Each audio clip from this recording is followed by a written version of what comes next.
Including ಗುರುಗಳೇ, ಈ ಹಬ್ಬ ಹರಿದಿನಗಳು ಅಂತ ಬಂದಾಗೂ ಕೂಡ ಅಷ್ಟೇ ನಮ್ಮಲ್ಲೊಂದು ಹೊಸ ಒಂದು ಹುಮ್ಮಸ್ಸು, ಉತ್ಸಾಹ, ಉಲ್ಲಾಸ, ಒಂದು ಪರಿವರ್ತನೆಗೆ ಒಂದು ಸಾಕ್ಷಿ ಆಗ್ತಾ ಇತ್ತು. ಎಲ್ಲೋ ಇವಾಗ ನೀವು ಹೇಳಿದಾಗ ಹಬ್ಬಗಳು ಕೂಡ ಮುಂಚೆ ಎಲ್ಲ ಸಂಕ್ರಾಂತಿ ಹಬ್ಬ ಬಂತು ಅಂತಂದರೆ ಕೊಬ್ಬರಿನ ತೋಟದಲ್ಲೆಲ್ಲ ಹಾಯ್ಕೊಂಬಂದು ಅದನ್ನೆಲ್ಲ ಕ್ಲೀನ್ ಮಾಡಿ ತಾಯಿ ಎಲ್ಲ ಹಚ್ಕೊಟ್ಟು ಅದನ್ನೆಲ್ಲ ನಾವು ಮಕ್ಕಳೆಲ್ಲ ಅದನ್ನ ಬಿಸ್ತಲ್ಲಿ ಹಾಕಿ ಯಾರ್ದು ಪ್ರಾಣಿ ಪಕ್ಷಿಗಳು ತಿಂದಿರೋ ಥರ ನೋಡಿಕೊಂಡು ಅದನ್ನೆಲ್ಲ ಫೀಲ್ ಮಾಡ್ತಾ ಇದ್ದು. ಎಲ್ಲವನ್ನು ಕೂಡ ಆಚರಣೆಯಲ್ಲಿ ಒಂದು ಹೊಸತನದಲ್ಲಿ ನಮಗೆ ಅನ್ನಿಸ್ತಾ ಇತ್ತು. ಈಗ ಎಲ್ಲವೂ ಕೂಡ ರೆಡಿಮೇಡ್ ಆಗೋಗಿದೆ.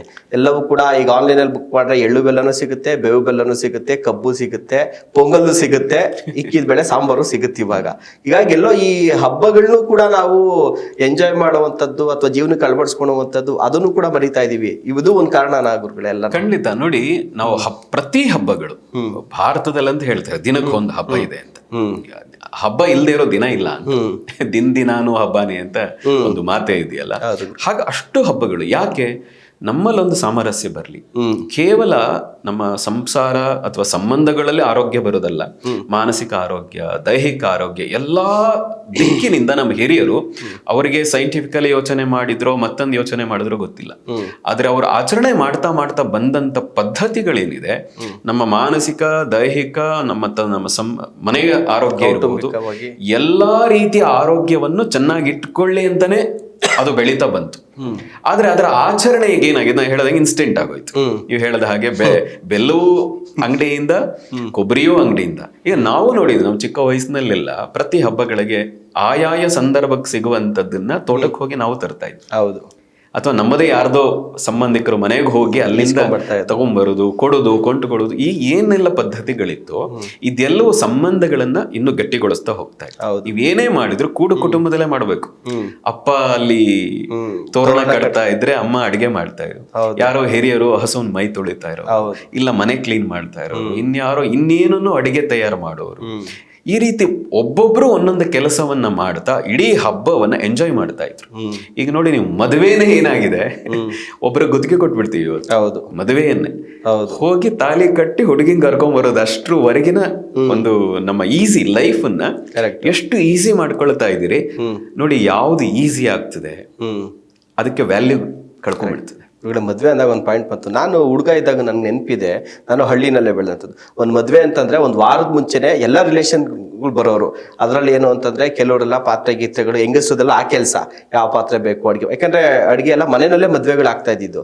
ಇನ್ನು ದೊಡ್ಡವ್ರದ್ದೆಲ್ಲರೂ ಕೂಡ ಏನು ಅಂತಂದರೆ ಗರಿ ಕಟ್ಕೊಂಬರೋದು, ಮತ್ತು ಬಾಳೆ ಎಲೆ ಕುಯ್ಕೊಂಬರೋದು, ಬಾಳೆ ದುಡ್ಡು, ಎಲ್ಲರೂ ಕುಟುಂಬ ಸಮೇತವಾಗಿ ಎಂಜಾಯ್ ಮಾಡ್ಕೊಂಡು ವಾರಗಟ್ಟಲೆ ಅದನ್ನು ಫೀಲ್ ಮಾಡ್ತಿದ್ದು. ನೀವು ಹೇಳಿದಾಗ ಇವಾಗ ಏನಿಲ್ಲ, ಆರ್ಡ್ರ್ ಕೊಟ್ಟರೆ ಗಂಡು ಹೆಣ್ಣು ಹೋಗೋದು, ಮುಗಿಸ್ಕೊಂಡು ಮನೆಗೆ ಬರೋದು. ನೋಡಿ, ಯಾವ್ದು ಸುಲಭವಾಗಿ ಸಿಗ್ತಾ ಹೋಗ್ತದೋ, ಸುಲಭವಾಗ್ತಾ ಆಗ್ತದೋ ಅದಕ್ಕೆ ವ್ಯಾಲ್ಯೂ ಕಳ್ಕೊಂಡ್ಬಿಡ್ತೀವಿ. ನೀವು ದೇವಸ್ಥಾನಕ್ಕೆ ನೋಡಿ, ನೀವು ಎಷ್ಟು ಕಷ್ಟಪಟ್ಟು, ನಮ್ಮ ಹಿಂದಿನ ಎಲ್ಲಾ ದೇವಸ್ಥಾನಗಳು ಊರಿನ ಮಧ್ಯೆ ಇರೋದಕ್ಕಿಂತ ಊರಿನ ಹೊರಗೆ ಇರ್ತಾ ಇತ್ತು.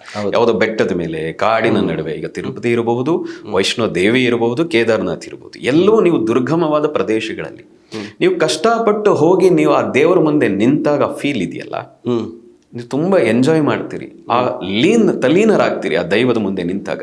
ಯಾಕೆಂದ್ರೆ ಇಲ್ಲಿಂದ ಕಷ್ಟಪಟ್ಕೊಂಡು ಹೋಗ್ತೀರಿ. ಈಗ ಎಲ್ಲೋ ಸುಲಭವಾದಾಗ ನೀವು ದೇವರ ಮುಂದೆ ನಿಂತಾಗ ಒಂದು ಯಾಂತ್ರಿಕತೆ ಅನ್ನೋದು ಶುರು ಆಗ್ಬಿಟ್ಟಿದೆ. ನೀವು ದೇವರ ಮುಂದೆ ನಿಲ್ಲಿ, ಎಲ್ಲೇ ನಿಲ್ಲಿ, ಆ ಫೀಲ್ ಮಾಡಬೇಕಾದ್ರೆ ನಿಮ್ಮ ದೈಹಿಕ ಮಾನಸಿಕ ಶ್ರಮ ಇರಬೇಕು. ಆ ಶ್ರಮ, ಕಷ್ಟ ಇಲ್ಲದೆ ಹೋದ್ರೆ ತೃಪ್ತಿ ಸಿಗಲ್ಲ. ನೋಡಿ, ಹಿಂದಿನವರು ತುಂಬಾ ಸುಲಭವಾಗಿ ನಿದ್ದೆ ಮಾಡ್ತಾ ಇದ್ರು.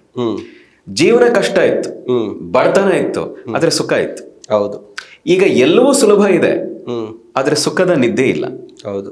ನಿದ್ದೆಗೂ ಕೂಡ ಮಾತ್ರೆ ತಗೊಳ್ಳೋ ಸ್ಥಿತಿ ಬಂದಿದೆ.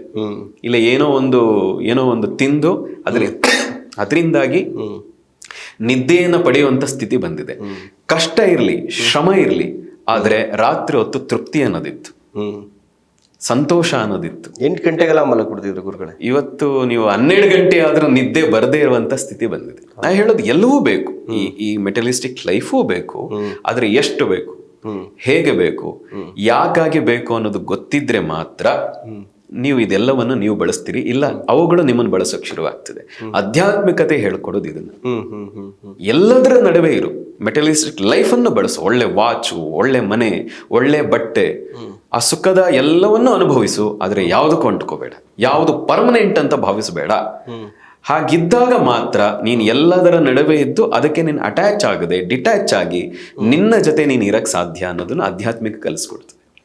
ಹಾಗಾಗಿ ನೀವು ಎಲ್ಲ ಲೈಫನ್ನು ಎಂಜಾಯ್ ಮಾಡಿ, ಮೆಟಲಿಸ್ಟಿಕ್ ಲೈಫಲ್ಲಿ ಇರಿ, ಆದರೆ ಇದ್ದು ಕೂಡ ಸ್ಪಿರಿಚುವಲ್ ಅನ್ನ ನಿಮ್ಮ ಲೈಫನ್ನು ಒಂದು ಭಾಗವಾಗಿ ಇಟ್ಟುಕೊಂಡ್ರೆ ಸಂಸಾರ, ನಿಮ್ಮ ಸಂಬಂಧ, ನಿಮ್ಮ ದೇಹ, ನಿಮ್ಮ ಮನಸ್ಸು ಎಲ್ಲವನ್ನು ಆರೋಗ್ಯವಾಗಿಟ್ಟುಕೊಂಡು ಉತ್ತಮವಾದ, ಅದ್ಭುತವಾದ, ಆನಂದದಾಯಕವಾದ ಸಂತೋಷ ಅಲ್ಲ, ಕೇವಲ ತೃಪ್ತಿ ಅಲ್ಲ, ಕೇವಲ ಸುಖ ಅಲ್ಲ, ಅದಕ್ಕೂ ಮೀರಿದ ಆನಂದದಾಯಕವಾದಂತಹ ಜೀವನ, ಪರಮಾನಂದ, ಬ್ರಹ್ಮಾನಂದ ಅಂತ ಏನ್ ಕರೀತಾರೆ, ಆ ರೀತಿಯ ಜೀವನವನ್ನ ನಿಮ್ದಾಗಿಸ್ಕೋಬಹುದು.